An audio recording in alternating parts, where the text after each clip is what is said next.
WDAY presents.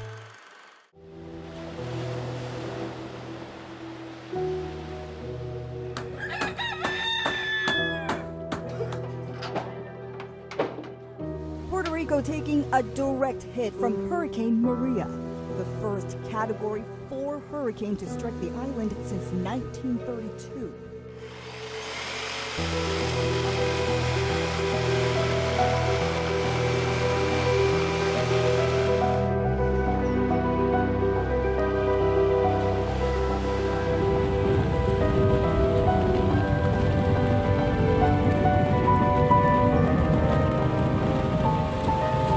During the day, you could see all the roofs flying, and it was really hard. 1 year after Hurricane Maria came ashore and blasted Puerto Rico, the recovery effort is a daily battle, a continuing unreliable power grid, and there are thousands who still call life under a blue tarp home. In the midst of this recovery effort, hundreds of groups from the states come down to help, including several from Minnesota and North Dakota. Coming up, Rebuilding Paradise.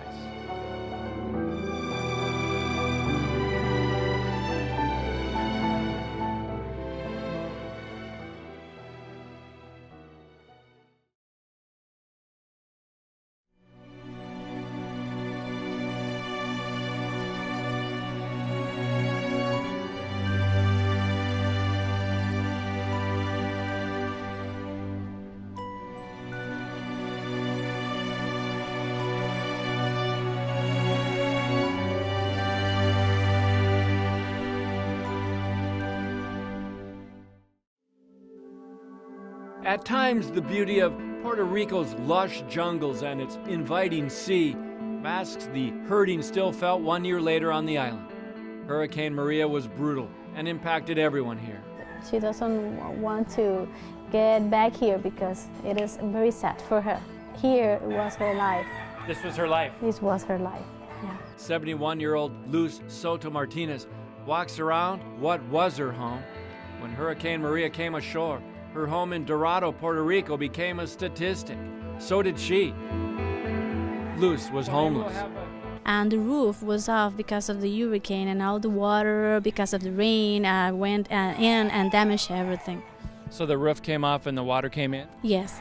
The 71-year-old great-grandmother was hoping to save her home and move back in, but FEMA declared it a total loss. And besides that, Luz didn't get power back here for 4 months. Sí, doloroso. Terrible and painful.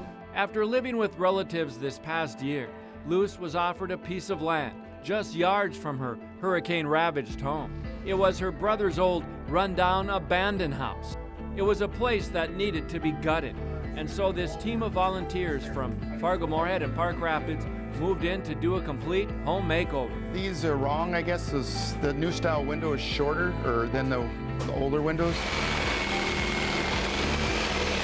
If you want to get pretty and cut this off with a side grinder to get rid of it, I mean, you could cut that rotted stuff off so that it's gone. It's very emotional for her because she wants to have her own house. The house would get new windows, walls, bathroom and appliances. Over the period of 1 week, Luz would begin to see 4 walls become a home. And she said that she feels lucky and blessed because she is alive, and also because the volunteers and all of you are here. Luz has been staying with family in Puerto Rico, but she says it's time to get back on her own. Because living with young people, it is not easy. and she wants her own space. But some days are very complicated because the people start crying, the people just explode because they are tired. And maybe in Puerto Rico, you can see a lot of people, you say, well, they are good, but at the end of the day, they are tired, they are trying to survive. After they survive, dealing with FEMA, dealing with the local government, dealing with a lot of issues, not only the hurricane, the economical crisis too. It's very complicated, but at the end, I survived because the Lord wants me to do something. Watching these volunteers from the upper Midwest build a home for her, Una bendición. She said that they are a blessing. A blessing. did you think retirement was going to be this? This is retirement. This is great. Yesterday when I came over, I had my camera, and the owner showed up. And I have a picture of her with a big smile, and she is just so welcoming. That was a big enough reward for me. It's wonderful to actually put her face, and to this. You really get to say, yes, I am helping her. We're making a difference to this woman. No, it means the world to her, and it means the world to the community to see us being here and doing this work. All across Puerto Rico, the sight of blue tarp-covered rooftops, 1 year after Maria. There's people who still doesn't have power and they don't have roofs, so it's hard. They did clear that up nice. We saw it everywhere. Alesa Mendez lives across from where the volunteer team worked on Luz's home. The winds were really hard. The rain, it was a lot of rain. It was scary. That's the roof that came down. Part of it went there, and the other part went in that farm you see right there. It all flew away. How long were you out power? Without power? Oh my God, like 6 months or more. And now she sees these Minnesotans and North Dakotans coming in to help this island recover. It's happy to see you people help us. We're happy. Now there's an effort to bring people back to Puerto Rico. It's estimated that close to 14% of the population left the island after the hurricane. There was just no infrastructure left. And tourists, well, they weren't showing up. Now this island wants them all back. The goal now, not only recover and rebuild, but recruit. Get Puerto Ricans to return home, and also lure those tourists back to the island, where paradise is awakening. But on this night, an orange sky and sunset prepares the volunteer team for a morning of remembrance.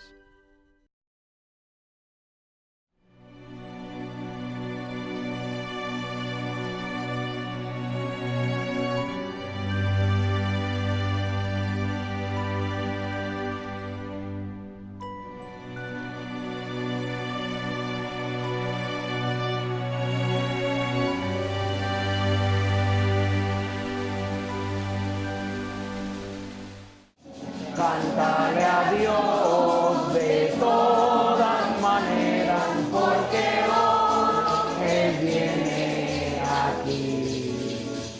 On a hot, rainy Sunday, volunteers from Calvary Lutheran in Park Rapids and members of Fargo-Moorhead Rotary all attended church, but this was no ordinary service.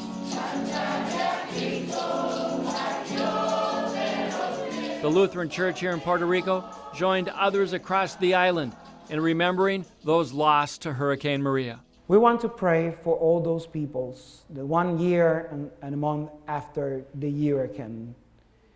Thousands of people dead. Thousands of people dead because we are not ready to manage or handle this emergency.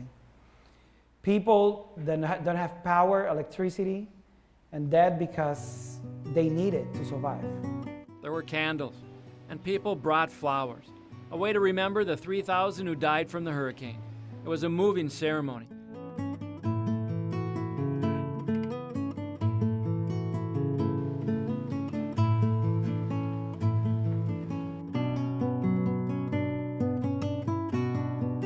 The island had lost so much, billions in damage, and lives lost.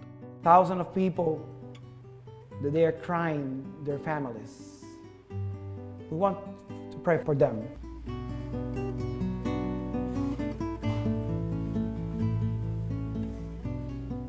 And as members of this church in San Juan, Puerto Rico, marked All Saints' Day, they also took time to remember one of their own, a member of the church that died following Hurricane Maria. Be so slow in the process, and after 3 months, she received the body. And she received everything that we can just go and do the funeral. It was terrible because normally you receive your family member in maybe a week. Pastor David Guadalupe leads the Lutheran Social Services and Lutheran Disaster Response Program out of an old Lutheran camp here in Dorado, Puerto Rico. The volunteers from Rotary and Calvary are the first to stay here as groups begin to tackle the 1,000 people on a list still needing help in rebuilding homes and lives. We try to provide the roof if they need it, the stove, all needs that we need to put on inside, and help them in emotional and spiritual care because it's important for us. Work on the home for Luz is beginning to take shape. Volunteers like John and Julie Cook from Park Rapids had to turn their lives upside down to come here. Both teach in the schools, math and band. Their lives crazy with active young kids. But here they are, helping Luz get a home. We had to get both of our parents are coming down and helping. His parents are taking the first half. My mom's doing the second half. And so we just had to create, just basically, had to set up different plans of where everybody needs to go and when and get them all to the right place. And when they said, 75% of people after the hurricane didn't know Puerto Rico was part of the United States. This is our country, and this is, there are people here that need help, and it's just nice to be able to be part of that. The shell of the house started looking like a home for Luz. Throughout the week, she would come and see the progress, moved that people from Minnesota and North Dakota would spend days working on a house just for her. She's really, she's happy that she's grateful for it. It's pretty daunting, but it's also pretty rewarding to be able to kind of help one family at a time. There were volunteer preachers, teachers, retired social workers, and stockbrokers. The reason they came varied as well. You see how good of a ball player you are. I knew I wanted to continue to have purpose, and so something like this just rang to me, and I said, I got to do it. I've been so blessed, and we're blessed to be, born in America, and I've, was brought up in a middle-class family, and, we have so many things that, these people don't have. I mean, they weren't blessed like we were to be born in America. That's part of the faith, you bet. I mean, part of Rotary's mission is to help people. Part of the church's mission is to help people. If we help these people, then they're our friends. I mean, they can't hate you tomorrow. It's very gratifying to see the tears in their eyes of happiness when we come down and do the work. And everyone quickly learned, Puerto Rico is us. Yeah, I think we're guilty as a nation for not really claiming this as our territory, which it is. And so to be able to come and offer our gifts, that's part of who we are as the United States, and we should be doing more of it, I think. Okay, this has all the supplies in it. And area Rotary clubs, along with other service groups and churches, raised thousands of dollars for this sophisticated mobile water purification unit. And then we turn the pump on, and it will start to take water. Cheers. Actually, it tastes fine. Some of the water systems that they had were actually blown and wrecked by the hurricane itself, and so they don't have existing water systems, and others are just trying to drink out of ditches and so forth and ponds, and so they continue to do that and continue to get sick. And again, this system will clean out not only the natural chemicals that are involved from feces to whatever they happen to be, but actual chemicals produced by man, such as petroleum, such as bug spray, whatever it happens to be. It cleans out everything. Take a step into Puerto Rico's interior and its postcard paradise.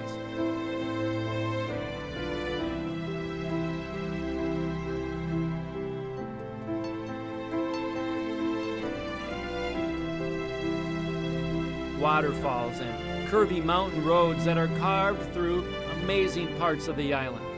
It is here where we find Francisco Afanado, living high up in a mountain village. Vivid memories of the hurricane when it ripped through the island.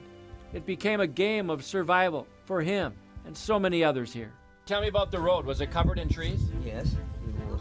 How did you get over? Screwed under the trees and take machetes and some chainsaw. And machetes? Machetes. And then when you got home, how long did you have to have no electricity? We have 5 months without electricity. What did you do? Well, we make it up with solar. And then gas stove? And gas stove. It's like the old days. Sure. That make me remember back on the back time. Yeah. So is that the second hurricane that you remember going through? Yeah, the second one. This was bad. I guess it's number one, I guess. There are thousands like Francisco who made it through the storm, yet still don't have the means to rebuild.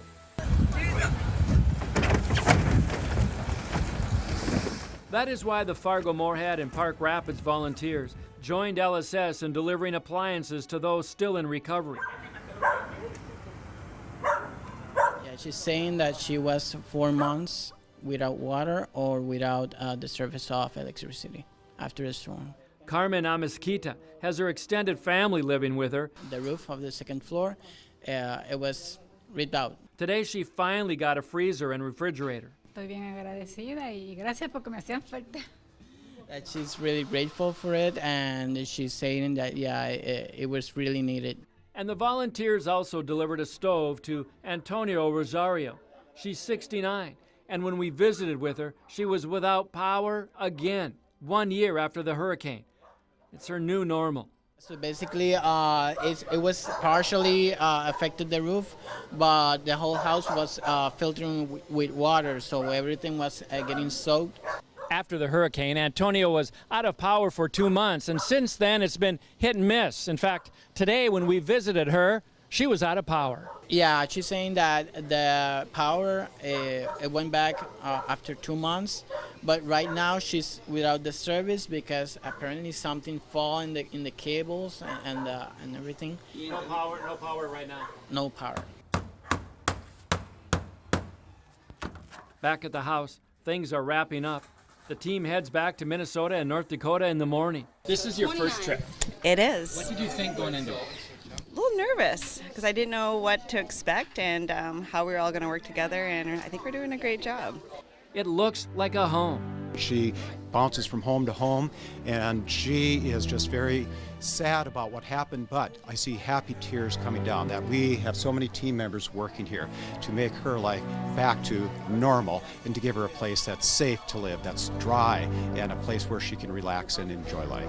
Tomorrow, Luz will see what she will now call her home.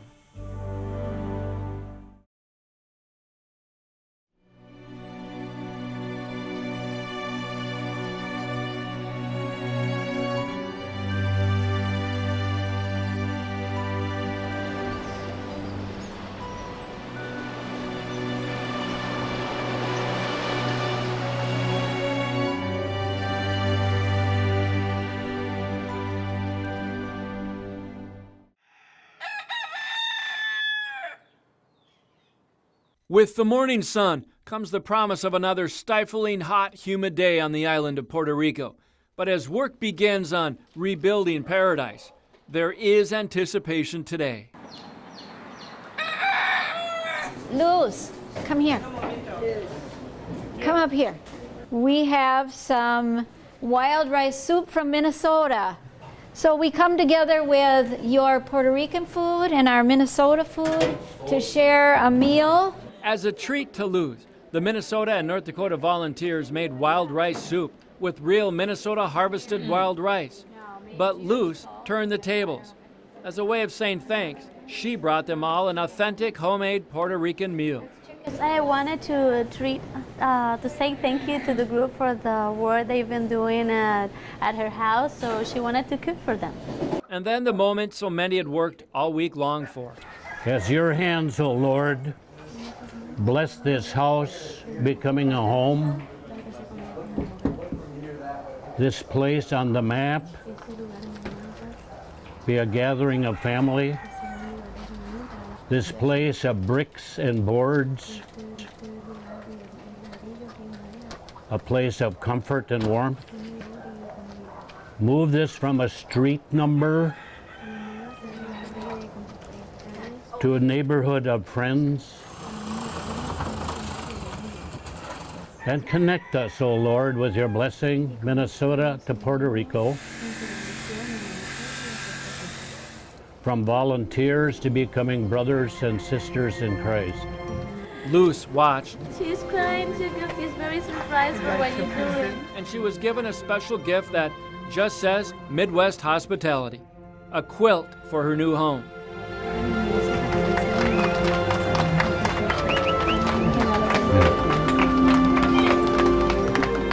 God bless you. Blessings to you. Hours after this team left Puerto Rico, another group from Park Rapids came in to put the finishing touches on, including fresh paint to a weary, worn house, now with new life. Inside, the house nearly complete, Luz walked around, surprised at what all got done in just 5 days, including a new bathroom for one thing. With hot water. She doesn't have words to express how happy she is. She's really happy. She's really grateful. She says that she doesn't have no words. She's really happy. We are all really happy for all the work you've done here. So we appreciate that. We're really happy for that. Thank you so much. After I finish this project, she's going to have somewhere to have a home. I think that seeing all the people around here and how much they appreciate us really gives me goosebumps, you know, truly. It just feels good to help. You know, I think we all come away from this knowing how lucky we are and how fortunate we are and how blessed, and I mean, we all feel pretty rich beyond words after this trip. Finally, after living as a Hurricane Maria storm refugee, Luz was moving into a house again, and the volunteers were going home fulfilled, rebuilding paradise for one.